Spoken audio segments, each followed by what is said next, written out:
Hey everybody, welcome back to In Bed with the Millennial. I'm the Millennial, Javeda Bay, and this is my bed. And it's July, and yeah, it's July, and we live in a post-Roe world. So that's what we're gonna be talking about all month long.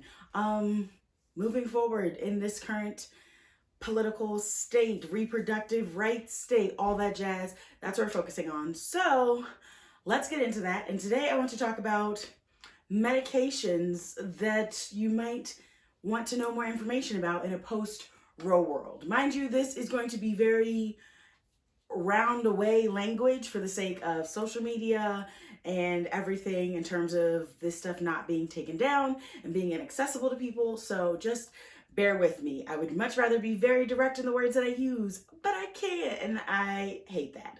So let's do it.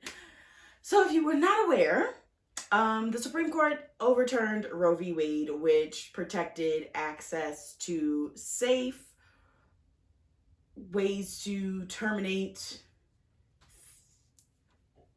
that A thing. And so, because of that, reproductive rights just out the window. And so now a lot of people are probably wondering, like, oh my goodness, what can I do in case of emergency? So I want to talk about that. The first thing first, if you are someone that lives in a state where access to such healthcare is no longer accessible or allowed, you live in a state that had trigger laws, do your research into funds like FUNDS that help people to access that healthcare.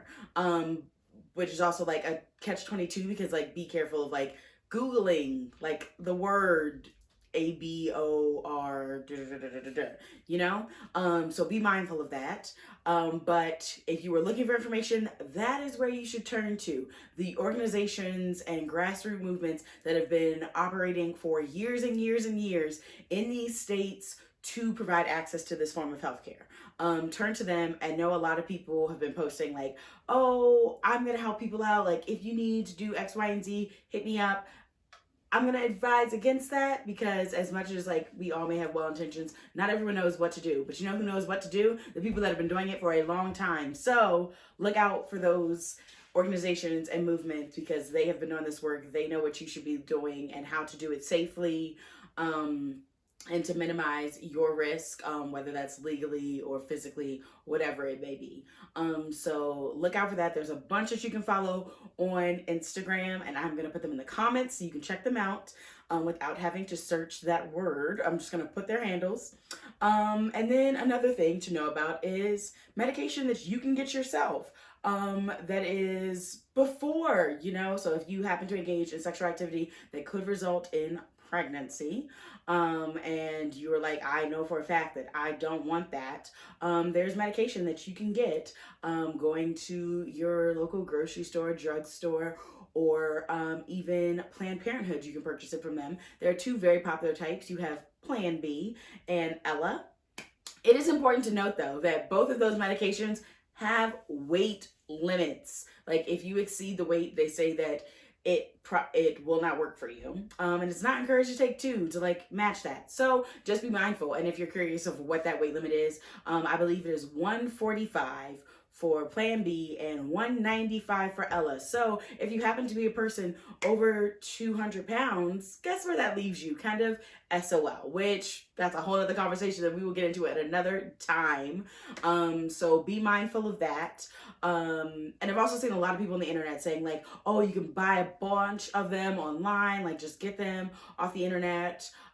Yes, you can buy in bulk. You could totally do that. But I would also like to remind you that these medications do have expiration dates. So if you are someone that is out here trying to stockpile a lot to have on hand in case someone ever comes to you to ask for them, please double check expiration dates before you give them out because they do expire. I want to say that there's a 3-year shelf life for them, but double check that. Read the packaging, just be sure.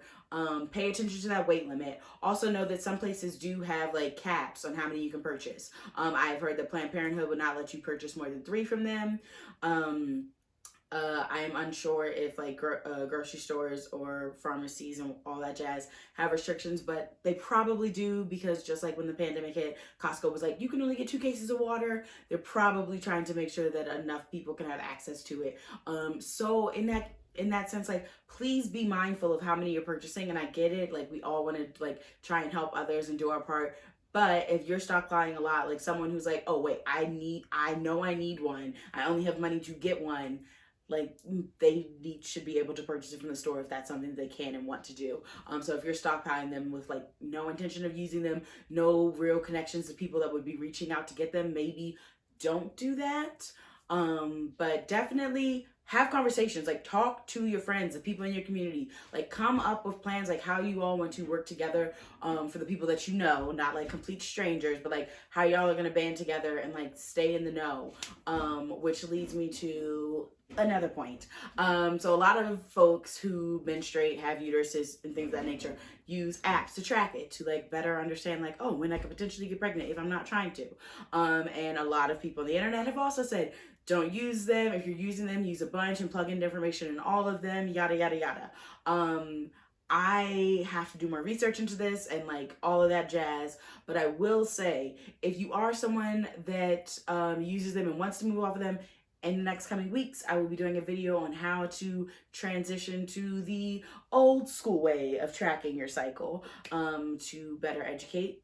So just know that that is on the horizon. But yeah, I really just wanted to talk about those 2 medications that you can get over the counter, and then the medication that you can also get to actually have this form of healthcare. And that one is an at-home one, which again, you can get that online. You can order it. There are a lot of different companies now that offer the telehealth session with a doctor who will then like prescribe it to you, and that company can ship it directly to your home. And this is a 2-step medication process for this form of healthcare. But it is an option as long as you are no more than 11 weeks. But just be mindful that it does require you to actually get it prescribed. This is not something you can get over the counter, but it is something you could do in the comfort of your home, without anyone really knowing, unless someone's actually like going in your mail. For the most part, like they wouldn't know what you're getting in the mail. So that's another option if you are further along and it's not like the night after and you're like, oh crap, I just want to cover my bases. If you're like, oh crap, I want to do this, how can I do this? Online, there are different options, and depending on your states, you can still go into doctor's offices, Planned Parenthood potentially, and get it that way as well. But yeah, so when it comes to medication, you have before, like right after the event that could lead to procreation, and then you have further down the line when you find out that you are, but you're still early enough, there's medicine that way. And next week we will talk about how to pay attention to your cycle, to actually know where you are, so that way you're ahead on both of those things however you need to be. But yeah, I have a lot of feelings about this. As if you couldn't tell, like that's why I was pretty not active on social media last week. Just like, whew, it's a lot. But I'm back. We're gonna talk about this. We're gonna work together. We're gonna educate ourselves. That is what I'm here for, to offer education, and I am gonna do that. I'm gonna do my part. And yeah, if you have any questions, feel free to send them to my DMs. I am here to answer them. If I don't know the answer, I will either do the research or put you in contact with somebody that does know the answer. And just know that the fight is not over, y'all. We gonna do what we gotta do, as we have always been doing. But that is that. Make sure you are subscribed to my YouTube channel and you're following me on Instagram and TikTok. But most importantly, make sure you subscribe to my email newsletter, because as I get more active in this conversation, I run the risk of being booted off of social media platforms for talking about it. So if you're not subscribed to my YouTube channel, please do that. And if you're not subscribed to my email newsletter, definitely do that, because that is the only place that I can legitimately say whatever I want and not worry about being deplatformed, because I pay for that website. But until then, yeah, like I love you. I see you. I'm here fighting with you. And yeah, I'm see y'all later. Deuces.